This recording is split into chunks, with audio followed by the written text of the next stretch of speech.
The American West was won not by the barrel of a gun, but by the weight of a ledger.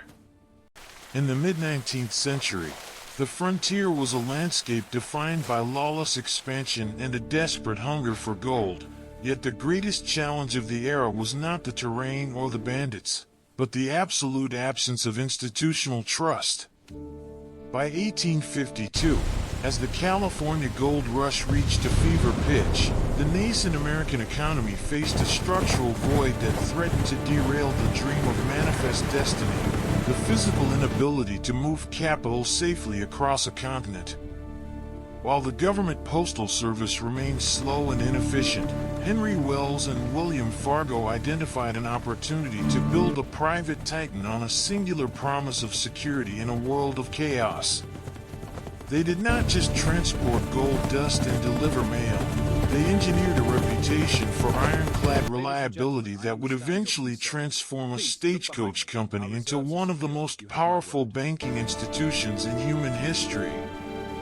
But beneath the veneer of this century-old legacy, a silent corruption was beginning to take root, waiting for the perfect moment to cannibalize the very trust A pleasure that doing built the business. empire. Likewise, to our success. When Wells I'll have my Fargo team follow first up. arrived Excellent. in the dusty mining camps of California, Yes, I'll they hold. offered a Please hurry. commodity more valuable than the gold being pulled from the earth, a redeemable draft.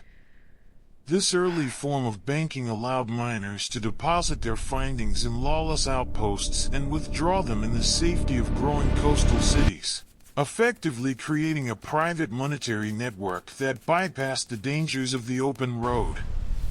Their legendary stagecoaches became symbols of unyielding defense, rolling fortresses that signaled to every outlaw in the Sierras that the company's assets were untouchable. If a shipment was intercepted, Wells Fargo did not merely absorb the loss, they launched relentless private hunts, deploying agents to track transgressors across state lines until the capital was recovered and the message was sent. This ruthless commitment to protecting wealth solidified a level of consumer trust that allowed the bank to survive the financial panics of the 1850s, proving that in the world of finance, trust is the only currency that truly matters. As the American frontier eventually closed, the dust of the stagecoach trails settled, and the transportation giant completed its evolution into a national banking powerhouse. For over a century, the Wells Fargo name was synonymous with American stability, a brand that survived earthquakes, high-profile heists, and the crushing weight of the Great Depression. The company successfully navigated the transition from physical gold to digital ledgers, positioning itself as the conservative, reliable backbone of the American middle class. However, the fundamental turning point in the company's DNA occurred in the late 1990s during the $34 billion merger with Norwest Corporation. Although the Wells Fargo name was preserved to maintain the illusion of continuity, the underlying corporate culture was surgically replaced by an aggressive, sales-driven philosophy that prioritized quarterly growth over long-term stability. The new leadership introduced a cross-selling strategy that fundamentally A pleasure altered doing the business. role of the Likewise, neighborhood to our banker, success. turning I'll have my tellers team into follow up. high-pressure Excellent. salesmen those incentivized to hit reports now. impossible Yes, daily I'll hold. targets. Please hurry. Under the relentless internal slogan "8 is great," employees were pressured to ensure every customer held at least 8 different financial products with the bank, regardless of whether those products served the client's needs. This shift in corporate architecture sowed the seeds for what would become the most controversial scandal in the history of modern retail banking. By the early 2010s, the pressure to maintain the appearance of infinite growth led thousands of employees to engage in systemic fraud to save their own careers. Driven by a toxic environment where failure to meet quotas meant immediate termination, workers began opening millions of fake checking accounts and credit cards without customer consent.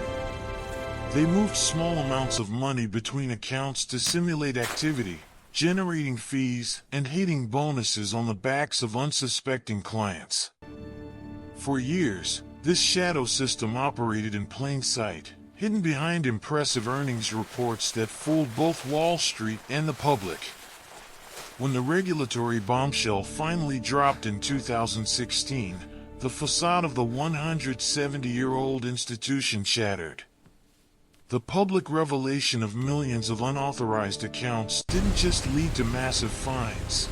It exposed a deep-seated cultural rot that the bank's leadership had ignored or, in some cases, encouraged.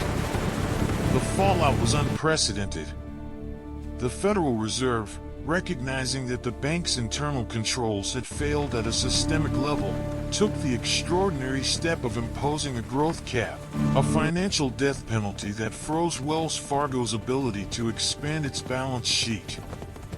This move erased billions in market value and forced a total collapse of the existing leadership hierarchy, leaving the storied empire in a state of suspended animation.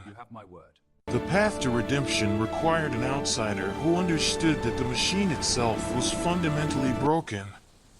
In 2019, Charles Scharf took the helm, tasked with the Herculean labor A pleasure of doing dismantling business. a decade Likewise, of to our failure success. and rebuilding I'll have the my team bank's follow up. internal risk Excellent. controls from the I need ground those up. reports now. Yes, The I'll cleanup hold. was Please brutal hurry. and uncompromising, involving tens of thousands of layoffs and a complete overhaul of the leadership structure to purge the remnants of the cross-selling era. For years, the bank operated under the heavy shadow of federal restrictions, serving as a global cautionary tale of how a culture of growth at all costs can eventually consume even the most resilient institutions. In 2025, the removal of the growth cap signaled the official end of an era of penance, allowing the bank to finally compete on equal footing once again. Yet, as the company enters this new chapter, the scars of the past remain visible in the eyes of a skeptical public. The story of Wells Fargo is ultimately the story of American capitalism itself, a relentless cycle of expansion, excess, collapse, and the agonizing pursuit of a trust that takes a century to build but only a moment to destroy. The true legacy of an empire is not found in the height of its towers, but in the integrity of its foundation. The narrative begins with an intense, gritty historical immersion, establishing the high-stakes environment of the gold rush where physical survival and financial security were inextricably linked.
Ladies and gentlemen, I understand your concerns. Please, look behind me. Our reserves are secure. You have my word.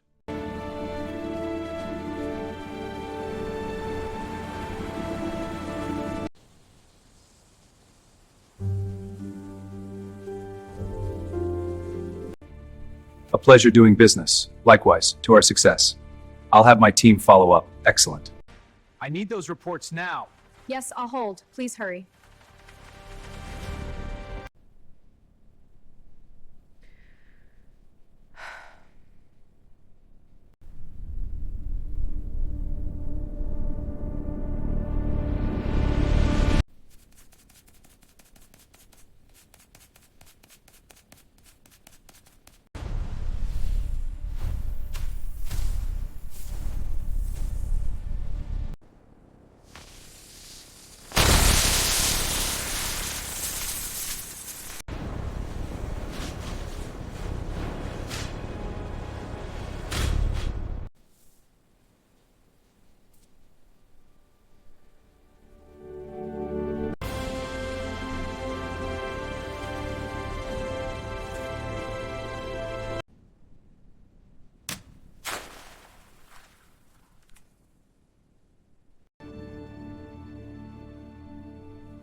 Ladies and gentlemen, I understand your concerns. Please, look behind me. Our reserves are secure. You have my word.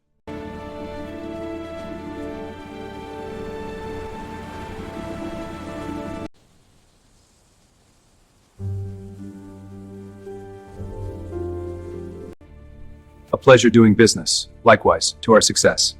I'll have my team follow up. Excellent. I need those reports now. Yes, I'll hold. Please hurry.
Ladies and gentlemen, I understand your concerns. Please, look behind me.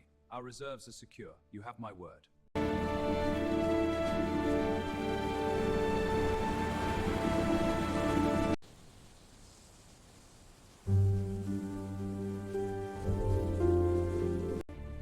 A pleasure doing business. Likewise, to our success.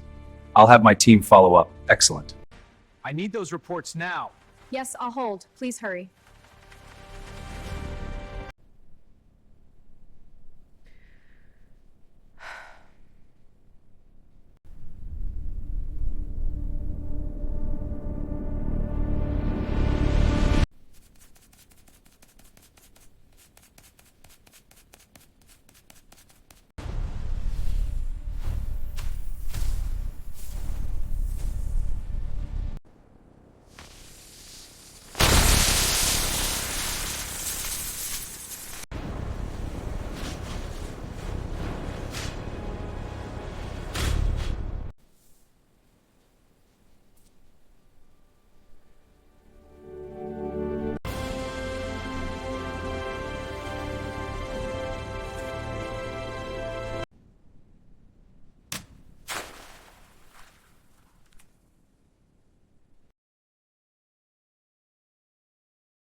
Ladies and gentlemen, I understand your concerns. Please, look behind me.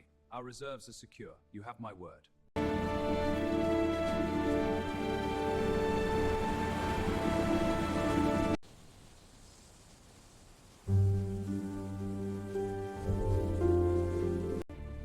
A pleasure doing business. Likewise, to our success. I'll have my team follow up. Excellent. I need those reports now. Yes, I'll hold. Please hurry.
Ladies and gentlemen, I understand your concerns. Please, look behind me. Our reserves are secure. You have my word.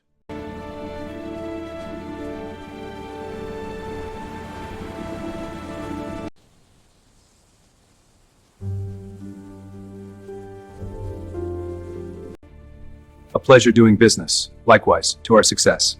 I'll have my team follow up. Excellent. I need those reports now. Yes, I'll hold. Please hurry.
Ladies and gentlemen, I understand your concerns. Please, look behind me. Our reserves are secure. You have my word.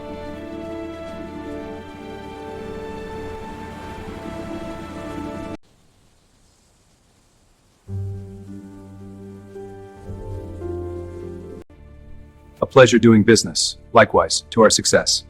I'll have my team follow up. Excellent. I need those reports now. Yes, I'll hold. Please hurry.